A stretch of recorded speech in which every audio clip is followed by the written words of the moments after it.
Montana, 1882. The cold descends from the mountains like a silent warning that even harder times are to come. Amidst the scarcity and despair, there is only Eliza Harper, and the promise she made to herself to keep her daughter alive, no matter the cost. Her husband, Caleb Harper Joe, is rarely home. When he does appear, he brings with him the smell of cheap whiskey, empty pockets, and new debts. Cards, gambling, and brothels always seem to take priority over his own family. The farm is slowly falling apart, and Eliza no longer knows if she's fighting against the winter or against abandonment. Her daughter, Maggie, too young to understand the cruelty of the world, still believes that things will get better, until the day Eliza goes into the barn to get firewood and finds something that shouldn't be there. A man, stretched out on the hard-packed dirt floor. His chest was stained with dark blood, 3 bullet holes. Next to the open hand, a weapon lay on the ground. He is still breathing, weak, shallow, on the verge of collapse. The logical decision would be simple: call the sheriff. But then she notices something that makes her freeze.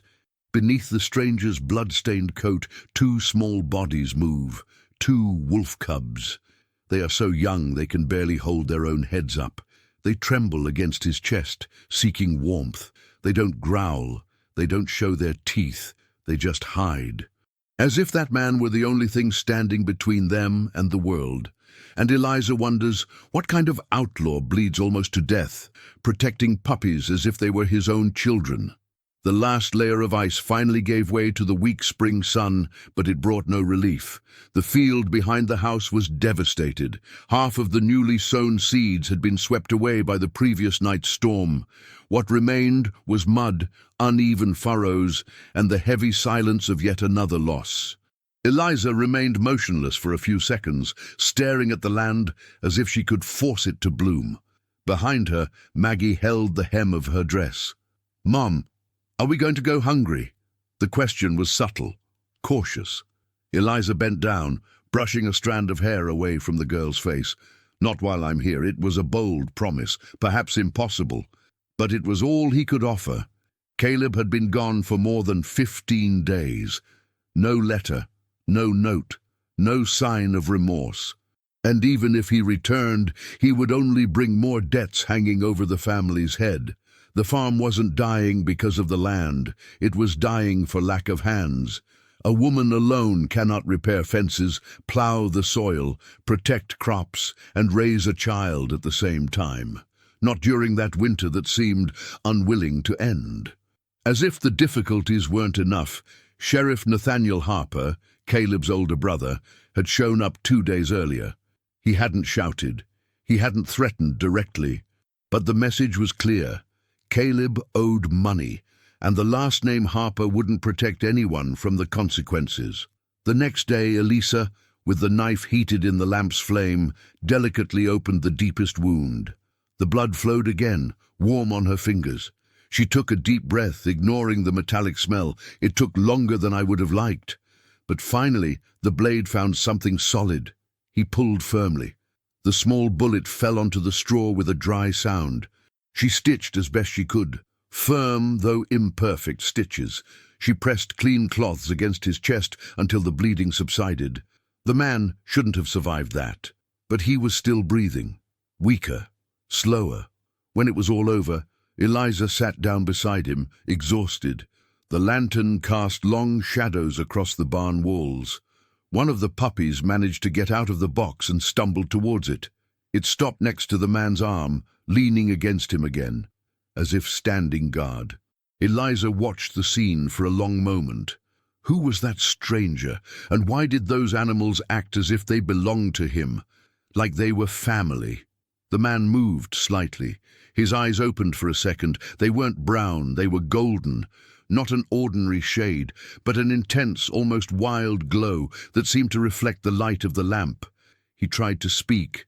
The voice came out hoarse, almost inaudible. "My boys." Then he lost consciousness again. Eliza stood motionless. "Boys?" She looked at the 2 puppies.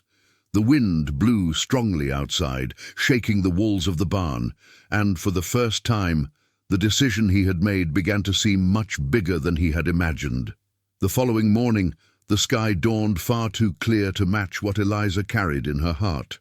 She had hardly slept. She had spent the night going back and forth between the house and the barn, checking the stranger's fever, changing the blood-soaked cloths, making sure the puppies stayed warm. He was still alive, which in itself already seemed like an improbable miracle, but flour and kerosene didn't appear out of pity, and she needed both. "Stay inside," Maggie said, adjusting the shawl on the girl's shoulders. "If someone knocks, don't open the door." "Is it because of the man?" the girl asked, too curious for her own safety. Eliza hesitated for a second. "It's a precaution." The town was almost an hour away by horse-drawn cart. The road was muddy, marked by recent rains. As she led the horse, her mind raced. If the man survived, what would he do? Would he leave? Would he cause trouble? And why, despite everything, did she not regret saving him? The answer awaited her on the wall of the shop. The poster was tacked to the side of the door, swaying slightly in the wind. The design was simple but recognizable. The same firm jaw, the same intense gaze. Even in poorly drawn charcoal sketches there was no doubt. Elias Mercer. Wanted for stagecoach robbery and suspected murder. Reward, $500, dead or alive. Eliza felt her stomach sink. $500. It was more than the farm had yielded in the last 2 years. Enough money to pay off Caleb's debts. Enough money to start over. "Do you know him?" asked the shop owner, noticing her fixed gaze. She feigned indifference. "No," but the image was already etched in his mind. Elias Mercer, outside the law, possibly a murderer, and sleeping in his barn. On the way back, the weight of the decision seemed greater than the day before. If he notified Sheriff Nathaniel, he would solve his financial problems once and for all. If I remained silent, I would be protecting a criminal. When he arrived at the property, the silence was strange. There was no crying. There was no noise. Her heart raced. Eliza got down from the cart and walked quickly to the barn. He pushed the door open, and it stopped. Elijah was awake. He sat with difficulty, his back resting against the wood. The puppies were beside him, one on each side, perched on his legs, as if they had never left. He ran his fingers through their fur with a gentleness unexpected for someone accused of violence. "Everything's all right," she murmured, her voice low, almost a protective whisper. "I'm here." The puppies relaxed at the touch. They didn't seem to fear the world when he was conscious. Eliza took a step forward. His eyes lifted. Dorados again. Immediate alert. Not a predator. Of guardian. "You should have let me die," he said, his voice still weak. I thought about that. Silence. The air between the two was thick with something that wasn't just tension. "I saw your poster in the city," she continued. He didn't seem surprised, just tired. And yet he came back. Yet. One of the puppies rested its head on his thigh. Eliza crossed her arms. "These animals, why are they with you?" Elias ran his hand along the back of one of them, his gaze softening. "Because they are mine." The answer was too simple, too direct. But there was something in the way he said it, not as possession, but as a bond. Like blood. Like family. And for the first time, Eliza had the strange feeling that the poster in the city didn't tell the whole story. The next morning, something was wrong. Eliza realized it even before touching him. The air in the barn felt different, warmer, denser. Elijah was standing, not supported, not staggering, standing. She stopped a few steps away, the bucket of water almost slipping from her fingers. "You shouldn't be able to get up," she said, more to herself than to him. The night before he had barely breathed without shuddering. The stitches were still fresh when she had left them to rest. Now he moved stiffly but firmly. Slowly Elias opened his shirt. Eliza felt the world tilt. Where there should have been 3 stitched wounds, there was only clean skin, no recent marks, no sign of inflammation, not even a scar, as if the bullets had never touched his body. "That's not possible," she murmured. He watched her intently, assessing each reaction. Not for you. She approached, unable to believe only her own eyes. She hesitantly reached out and touched his chest. The skin was hot. Too hot. Not like a fever. Like embers beneath the surface. The contact seemed to trigger something in both of them. The air grew heavier, the silence deeper. Elias gently grasped her wrist, not to push her away, but to keep his hand there. "I didn't want to involve you in this," he said, his voice firmer now. "But I had no choice." Involved in what? The cubs, or whatever they were, watched in unusual silence for animals so young. "There are things in this world that do not live under the laws of men," he replied. Eliza slowly withdrew her hand. "You're telling me you survived 3 gunshots by a miracle?" An almost imperceptible hint of a smile appeared on his face. It wasn't a miracle. Before she could insist, a sound cut the moment short. Hooves.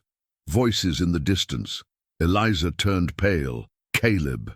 Elias stood motionless. "Your husband? He's back." As if summoned by fate itself, the front door slammed shut violently. Caleb Harper's drawling, angry voice echoed through the yard. "Eliza." The smell of alcohol seemed to travel the distance. Eliza felt her stomach churn. If Caleb found Elias there and recognized the face from the poster, he wouldn't think twice before turning him in. Or worse. The puppies stood up, alert. A low growl vibrated in the air. It wasn't fear, it was an alert. Elijah looked at the barn door, then at her. The golden eyes were more intense now. "Non-humans. Whatever happens," he said quietly, "stay behind me." Eliza didn't know what was more impossible at that moment, the wounds that disappeared, or the strange certainty that he was serious.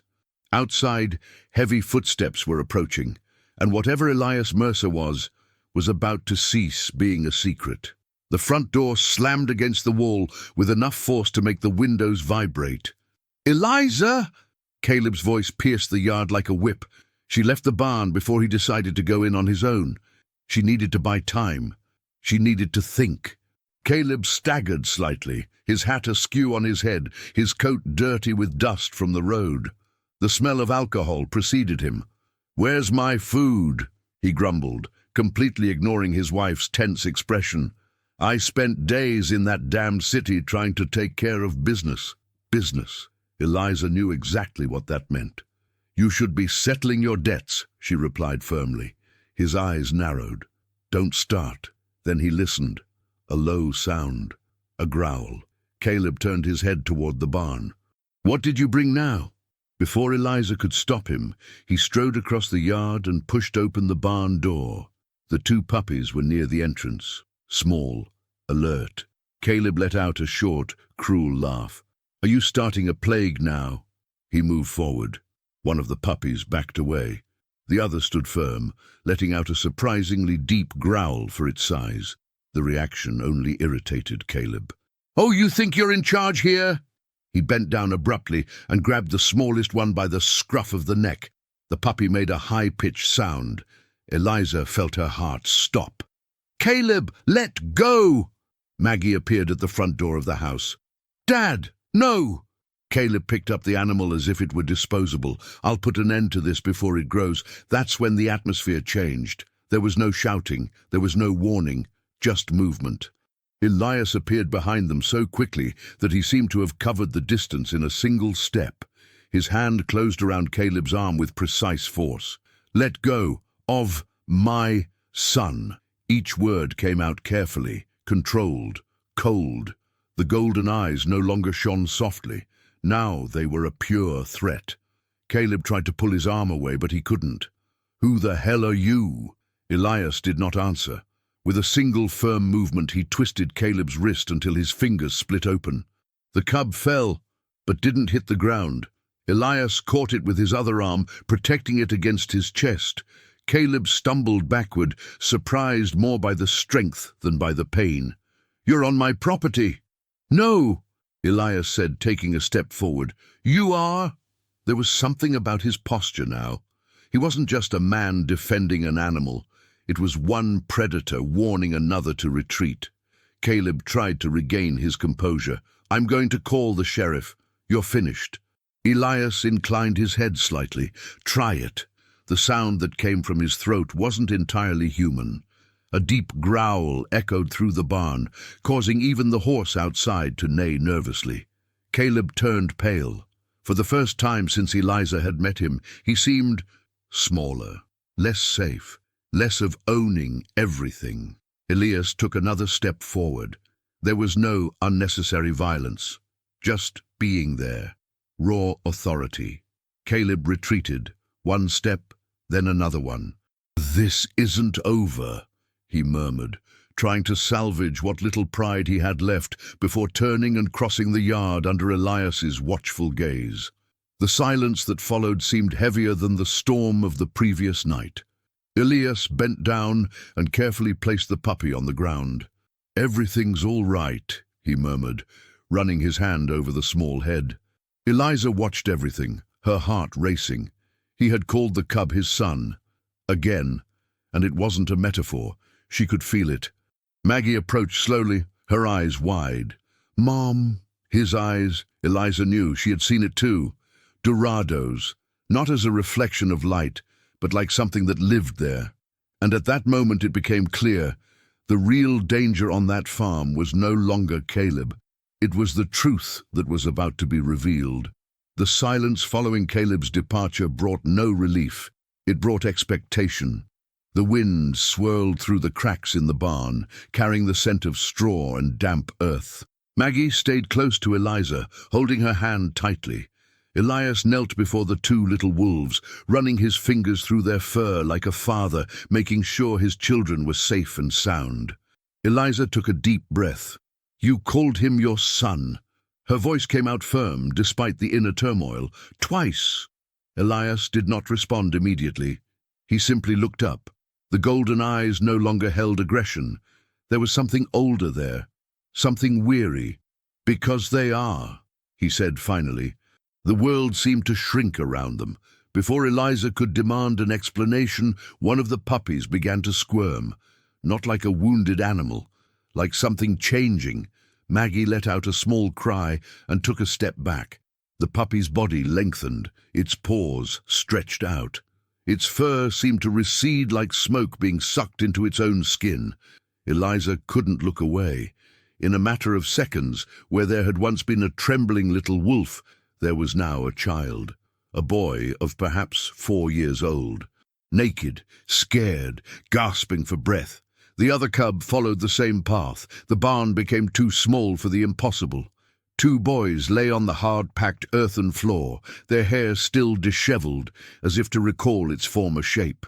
Their eyes, the same intense golden hues as their father's. Maggie stood motionless. "Mom, they were... Eliza crossed the space in 2 steps, kneeling before the children without thinking. She covered them with the blanket that was still nearby.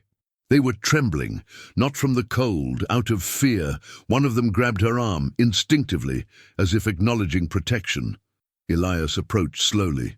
"I wanted to tell you before you saw it like this," he said quietly. "But there wasn't time." Eliza looked up at him. "What are you?" He remained silent for a few seconds. Then he replied, "I am what stories whisper when no one is listening." He paused. "I was born this way. Half man, half wolf. My children too." The words didn't sound like madness. They sounded like raw truth. "Shifters have been around for a long time," he continued. "We live in hiding, far from the cities, far from the gallows." Eliza thought about the poster. He thought about the accusations and the crimes. His jaw clenched. "Not every story is told correctly when it involves someone like me." One of the boys rested his face against her arm, seeking warmth, trust. Eliza felt something inside her break and rebuild itself at the same time. She should be afraid. I should send them all away. But what he saw before him were not monsters. They were children, and a father willing to bleed for them. She pulled the 2 boys closer, protecting them from the wind that swept through the barn. Elias watched the gesture with silent intensity. "You can still turn me in," he said. "Take my children away from me. Make the money." Eliza met his golden eyes. If you wanted the money, you'd already be dead. The atmosphere between them changed again. It wasn't just an attraction, it was recognition. Something profound, old. It's as if two misaligned pieces finally came together. Outside, the sun was beginning to break through the clouds. For the first time in a long time, the farm didn't just seem like a place of struggle, it seemed like a turning point. But Eliza knew. Caleb wouldn't let that go. The sheriff didn't either. And now she wasn't just protecting her daughter. I was protecting a truth that could set the whole city on fire. Eliza didn't have much time to adjust to the impossible. The day after the transformation, the entire city was already buzzing with excitement. Caleb was not a man to swallow humiliation. And drunk as always, he had spilled his version of the story in the tavern. A stranger hiding on the property. Wild animals. Threats. Nathaniel Harper had heard everything. Unlike his brother, he was patient. That afternoon, 3 horses appeared on the dirt road leading to the farm. Eliza saw them first. They came, he murmured. Elias was already outside. The 2 boys, now in human form, remained inside the house with Maggie, playing in a silence that was too strange for children who had spent their lives in hiding. "I'm not going to run away," Elias said. "If you stay, they'll try to kill you. If I run away, they'll hunt down my children." The logic was simple. Cruel. Eliza felt the weight of the choice again, but this time there was no indecision. So we stayed. The horses stopped in front of the fence. Nathaniel dismounted first. Beside him were 2 armed men. They weren't there to chat. "Eliza," the sheriff called, "we've received a tip that you're harboring a fugitive." She walked to the fence before Elias could advance. "My husband drinks too much." Nathaniel did not smile. "It's not just him talking." The sheriff's eyes swept over Elias, and they stopped. Recognition. Elias Mercer. The name hung in the air like a sentence. The 2 men were now gripping their rifles more firmly. "You are surrounded," Nathaniel declared. "Come peacefully." Elijah did not move. The wind blew across the open field, raising dry dust. "I didn't come looking for a fight," he said, his voice firm. "I just want to raise my children in peace." "A man like you knows no peace." One of the men next to the sheriff spat on the ground. "They say you killed 3 people in a stagecoach raid." Elias held the gaze. "I killed a man who tried to burn my children alive when he found out what they were." Silence. Eliza felt her blood run cold. Nathaniel frowned. "That's not in the report." "Of course it isn't." One of the men raised his weapon, and that's when everything happened too fast. Maggie appeared at the door of the house, not understanding the danger. One of the boys ran after her. The armed man instinctively turned the barrel in the direction of the movement. Elijah saw. The sound that came out of it was not human. It was profound, wild, ancient. In the blink of an eye, his body changed. The cracking of bones echoed across the field. Where there had once been a man, now there was a huge wolf, its fur as dark as a moonless night, its golden eyes burning under the sun. The horses neighed in panic. The man pointing the gun fired, but the shot hit the ground. The wolf advanced, not to kill, but to knock down. The impact threw the man into the dust, the weapon out of reach. Nathaniel tried to maintain his composure, but his hand was trembling. "My God!" The second man was already retreating. "This is not of God," he murmured. Elias, or the wolf, positioned himself between the children and the armed men. Protector, unwavering. Eliza then stepped forward. "He arrives!" The word cut through the chaos. She stood before the wolf, facing the weapons. "Look around, Nathaniel!" he shouted. "He could have killed you! He would have done it already!" The field was silent now, except for the heavy breathing of the horses. He just wants to protect his children. Nathaniel looked at the children, 2 small, frightened boys clinging to Maggie. Nothing there seemed like a threat. They just looked like children.